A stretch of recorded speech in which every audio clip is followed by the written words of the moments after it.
All right, guys, so you're watching this video because you're either looking into buying one or you already purchased one, just want to know more about your car.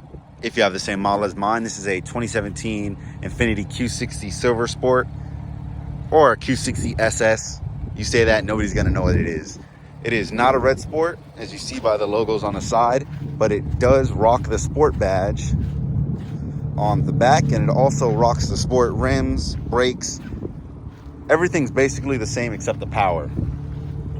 Power wise, this car could definitely do better in my opinion. For this being a 2017 and everything it was competing with, this should have dropped from factory with 400 and had the red Sports be 500, which would be insane power, and it is capable of it. They just didn't want to do it.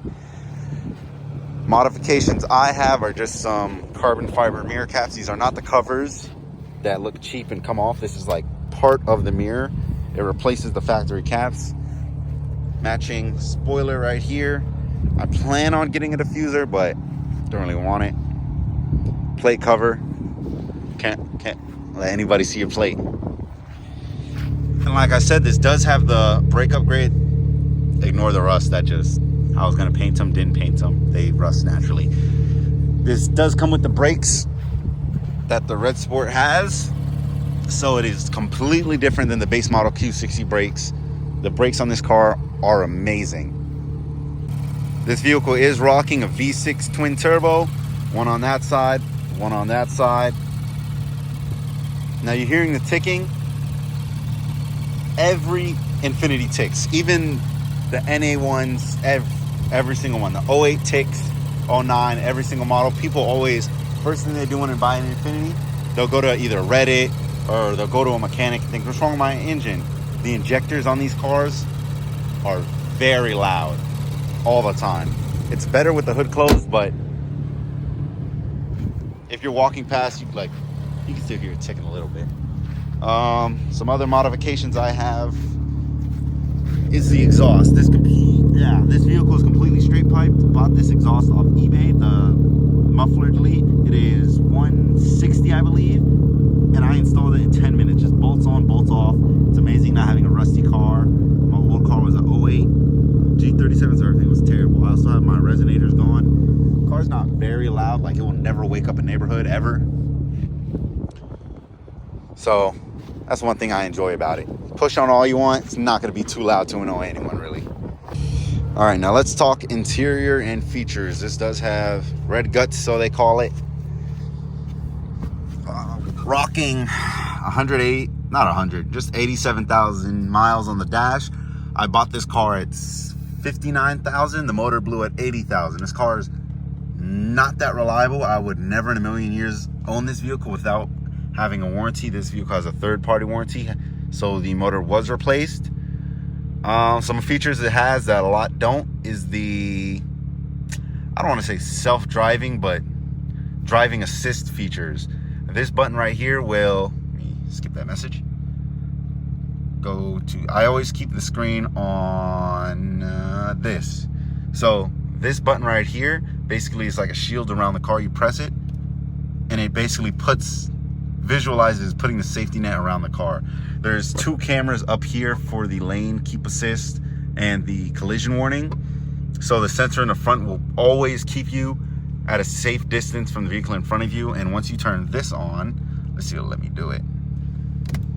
Oh, it's not activated, but basically this will choose the distance between you and the vehicle in front of you, and cruise control also activate. These two basically act the same, but except this one doesn't keep the speed. So what this does is, I use it every single day really. If a vehicle is to the left of you and merges into you, basically the vehicle will move to the right and basically keep you away from all other cars on the road. The car in front of you stops too soon, this will beep and automatically start braking, and even if you don't have it on, it'll do that. And with it on like that, you don't even have to press the brakes. Whenever I'm in traffic and feeling lazy, I can keep my foot here, turn this on, and the car will automatically stop. I can insert some driving clips of the car doing a little bit of self-driving, some more modifications.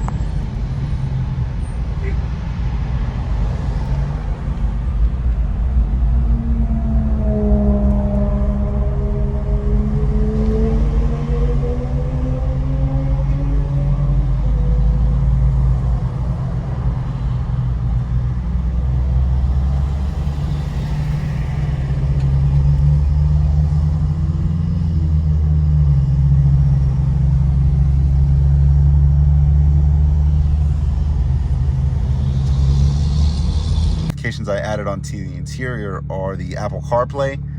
2020s and up have it. The 2017s, 2018s do not. It's a little bit laggy, but in my opinion, it's much better than this factory screen. Like, you press anything here, and it is like, you see that? Like, I don't know what I just did, but the screen is very slow. And how it's set up to switch is just the back button right here. You press it. Oh, I gotta hold it a little bit, and it just instantly switches back.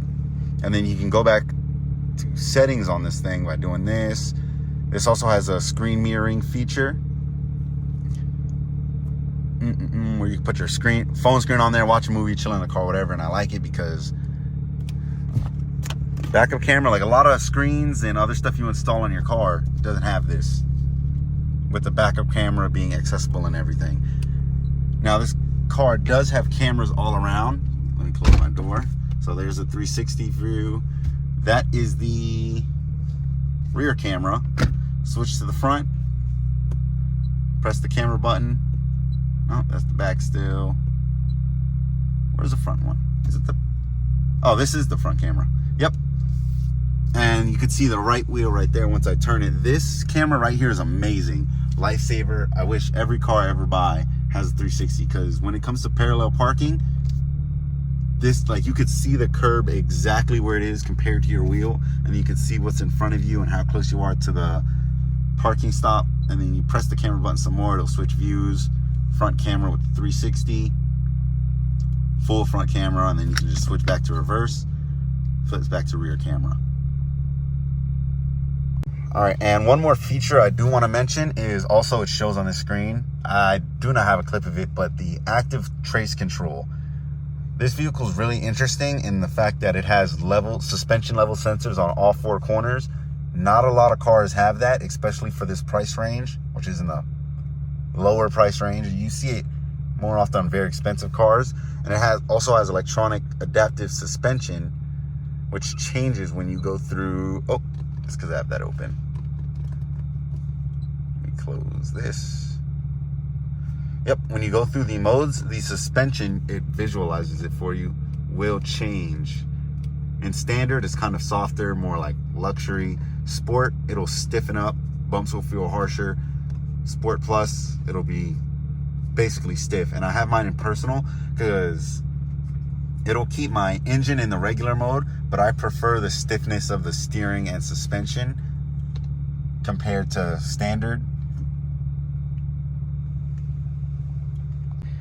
But basically, back to trace control. So if you're going around a left-hand turn, it will basically press the brakes. You will rarely notice this. You'll feel it like pull you in. It'll press the brakes on the left side to basically make the turn sharper. And if you're turning right, it'll do same thing. Activate front right and rear right brakes to pull the car in close to the turn. You'll sometimes be driving and it'll kick. Very rarely, every now and then, you'll think your traction control is going off, but no, the car's just making you turn tighter. It is really fun when it turns on, and like you can know when to turn it on. If it's on a highway ramp at an angle, it won't really do it because the car with the level sensors knows it's at an angle. It'll only really activate trace control on flat surfaces. Car doesn't want to kill you. And my one gripe with this car, open diff. The last model, or last generation of the Infiniti Coupes had a VLSD. It technically is still an open diff, but it used the... Kind of crazy. It used these... even if you turned off traction control, it used the traction control system to act like a limited slip diff. So if it noticed slip, it would brake the other wheel.